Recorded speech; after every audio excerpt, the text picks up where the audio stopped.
Hello guys, मैं वाजिद अली हुसैनी और आप देखें मेरा यूट्यूब चैनल। की हाल चाल है तुहाडा? सब ठीक ठाक हो? किवें हो? वधिया हो? कैसा गुजरा दिन?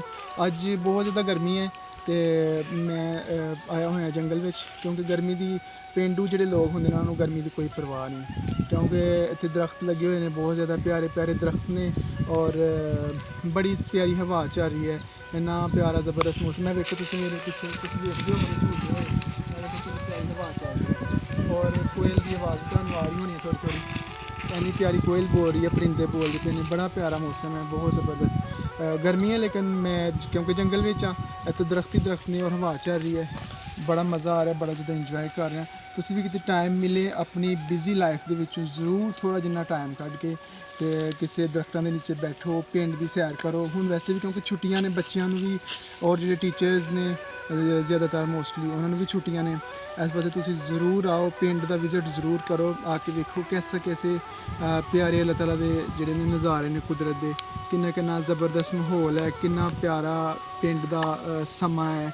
क्योंकि हुण मुंजी की तैयारी कर रहे हैं लोग और जामन भी पक्के हुए हैं पिंडां च और अंब भी पक्के हुए हैं। इस वास्ते जो अचार वाले अंब ने पिंडों में बहुत ज़्यादा होंगे ने, बड़ा ही ज़्यादा इंजॉय वाला मौसम है पिंड में ना।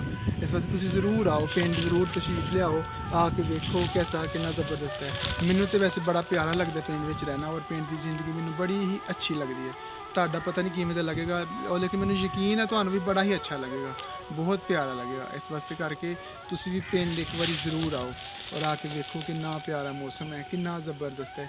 मैं तो वैसे जंगल में इत्थे बहुत ज़्यादा दरख्त ने और बड़ी ठंडी ठंडी हवा चल रही है, बड़ा ही प्यारा मौसम है। मैनू गर्मी नाल कोई गरज नहीं, क्योंकि मैं जंगल में और जंगल में बड़ा ही ज़्यादा प्यारा मौसम है, क्योंकि हवा चल रही है और दरख्तों की छाँव है, गहरी छाँव। मेरा कैमरामैन तुहानू दिखाए कि कैसी छाँव कैसी है, किस तरह की है। इधर में कैमरा मारो जरा, चेक करवाओ कितना ज़बरदस्त माहौल है, कितना प्यारा।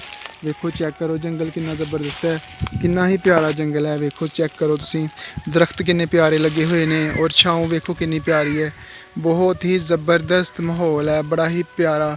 तुसी पिंड आओ तो ज़रूर जंगल का विजिट करो और आके वेखो गाँव की रौनक, वेखो गाँव दियाँ कितना प्यारा है। पिंड की जिंदगी कितनी ज़बरदस्त है, कितनी प्यारी है। रस्ते बेशक कच्चे ने, जड़ा है कीचड़ है रस्तियां विच, लेकिन तुहानू इन्हां रस्तियां दे नाल प्यार हो जाएगा, मुहब्बत हो जाएगी, क्योंकि पिंड दे विच सिर्फ मुहब्बत फैलाई जाती है और बड़े ही प्यारा लोग भी बड़े अच्छे ने, एक दूसरे दे नाल हमदर्दी करने वाले, प्यार करने वाले लोग ने और बड़े ही अच्छे लोग ने, एक दूसरे नू नुकसान नहीं देंदे। बड़ा ज़बरदस्त माहौल है पिंड का।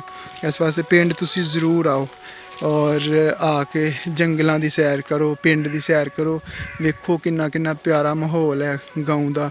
सामने चरवाहे बैठे हुए हैं अपने मवैशी वगैरह चरने वास्ते छड़ के और आपे खुद छाँव दे विच बैठे हुए हैं। इस वास्ते तुसी भी एक बारी ज़रूर पिंड का विजिट करो। Thank you.